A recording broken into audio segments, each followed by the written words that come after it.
big ideas of quantum is that at the quantum level, things aren't continuous anymore, they're discrete. And one of the places we see that is in the energy levels of atoms. So these are some of the energy levels of the hydrogen atom. So let's imagine you are an electron, you are the electron in this hydrogen atom. Well, you can't just have any old energy, you can only have these energies. The lowest amount of energy you can have is this, and this lowest energy level is called the ground state.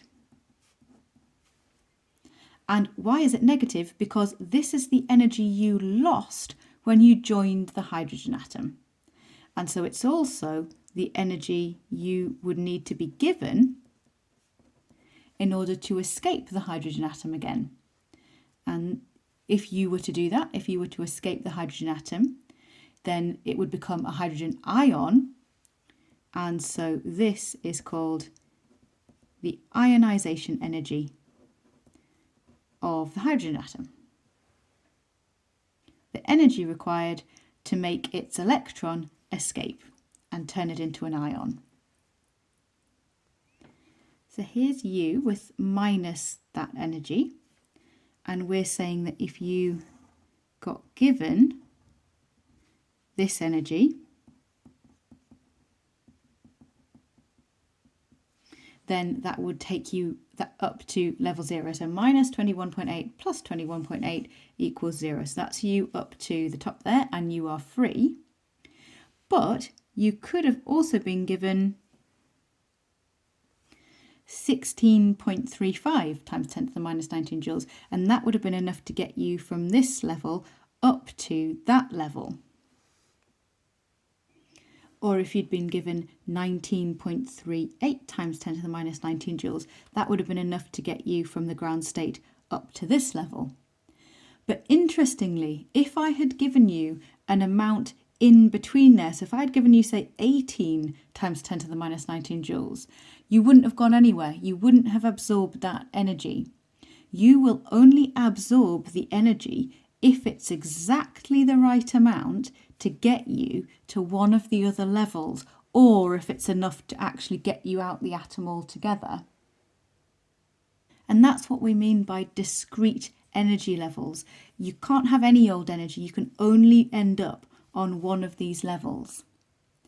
Okay, but if you have jumped up from the ground state into one of these higher levels, then the atom, your atom, is called excited. It's in an excited state. And what that basically means is that you can't stay there. You're not stable. You're going to fall back down again. Now let's pretend that you were given enough energy to jump up here. You could fall all the way back down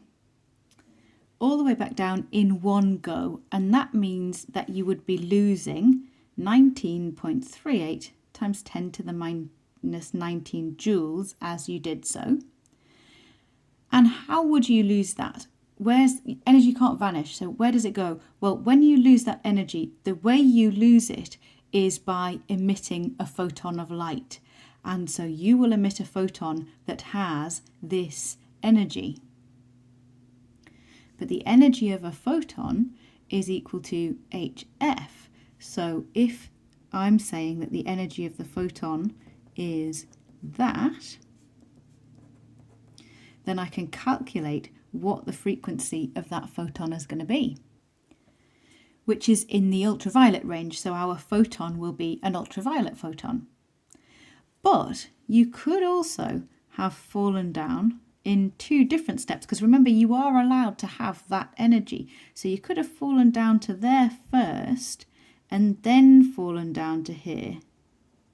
And if you had, then you'd have lost 3.03 times 10 to the minus 19 joules when you fell from there to there and emitted a photon with this energy. And then you'd have emitted a second photon with 16.35 times 10 to the minus 19 joules of energy as you fell down from here to there, and that's how you would have lost that energy. If you work out all all the different photons that an atom can emit. And you can see there's going to be loads of them because you've got to take into account all of these different steps, all falling down all these different ways. All of those different photons that are emitted, that is called the emission spectrum of the atom. And we'll look more at that in the next video. But first, have a go at this question here. There's a clean version. Okay, so first of all, we're drawing an arrow to indicate ionization. So that's all the way up to 0 or past it. Then we're asked to write down the minimum energy required to ionize the atom. So that's, just remember, it's however much it lost to go into the ground state, that's what we're going to have to give it. So you're going to write 21.8 times 10 to the minus 19 there.